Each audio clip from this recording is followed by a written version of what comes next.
Guess I don't have the magic in me like Kubo. My guitar gently weeps.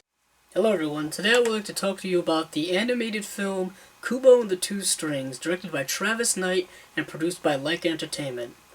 It's a film about a young boy named Kubo with magical abilities who has to go on a quest for a magical set of armor in order to help fight the dark foes that have entered his life, and along the way he is accompanied by loyal companions who will assist him in his task. Kubo uses a Japanese instrument called a shamisen, which literally translates into three strings. That's why the film is called Kubo and the Two Strings. He uses it as a conduit or an instrument of his magical abilities. He uses it to tell stories using paper origami, which is very much part of Japanese artistic culture. Not only was it a film that I enjoyed immensely, I think it's one of the best animated films of the year, and I wouldn't be surprised come Oscar time that it's nominated for Best Animated Feature and could perhaps win. What I enjoy about it so much is its absolutely stunning and gorgeous visual presentation. You know, Leica Entertainment is a company that specializes in stop motion animation. And stop motion animation is so unique in its design that you really, really notice it and appreciate it when it's done very, very well like they do. They're responsible for such films as Coraline, Paranorman, Box Trolls. They have a very small filmography, but their films are all visually very, very good. I think Kubo is probably their best looking film and their most accomplished film.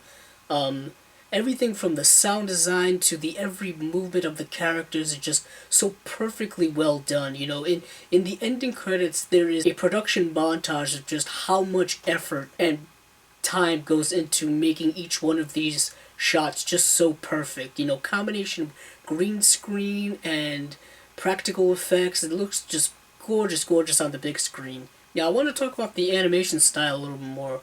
Like I said, it is stop motion animation. Stop motion animation is different than animation you'll see with Pixar or DreamWorks or other companies like that, or even 2D animation. You know, it's very unique in its presentation.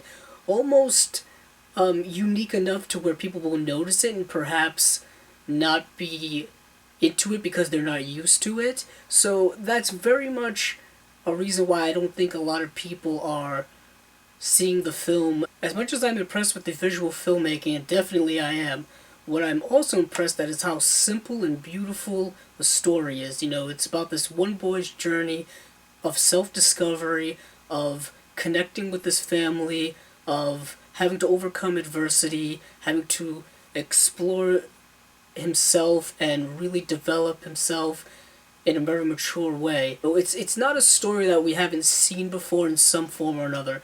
You know, it's the classic hero's journey. You know, you've seen it in such big movies as Star Wars and all kind of other fantasy or science fiction or literary stories. But what's so beautiful about this story is how much I believe it resonates with people. How close to home it probably hit for many, many people. I know it did for myself personally. Now, what I really enjoy about films is their abilities to evoke themes that are universal and themes that are everlasting. They're very human in the fact that they will always be a part of who we are as people. And I feel like Kubo very much exemplifies that. I found the characters to be very sincere and endearing, and that was really kind of an important part of the film because, you know, you have to feel for these characters. You have to be afraid when they're in peril. You have to believe their journey and believe in them as characters, or else the film will not be enjoyable for you. You know, you kind of have to let go of the fact that this is an animated film with animated characters. You have to believe that they're real because the writers did a very good job in making that possible by, like I said, giving them these very human themes and also fleshing out the characters in a very real way, you know, having this be a story about a young boy and him coming to terms with his family, him understanding his family, understanding where he comes from and who he is. I also like how the story was set in this mystical feudal Japan, this world where magic and samurais existed.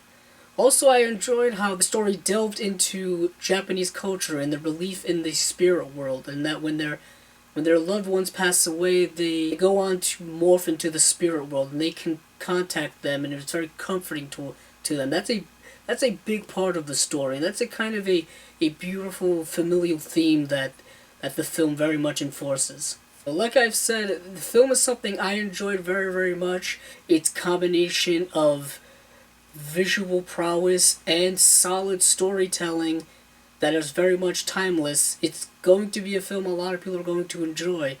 I can understand if some people don't get quite engaged with it like I did and like many others have. You know, it's not a story that I think young children are going to be able to engage with. It's not very, visually active. They're not going to be able to just sit there and eat popcorn. It makes you think. It's dealing with large themes.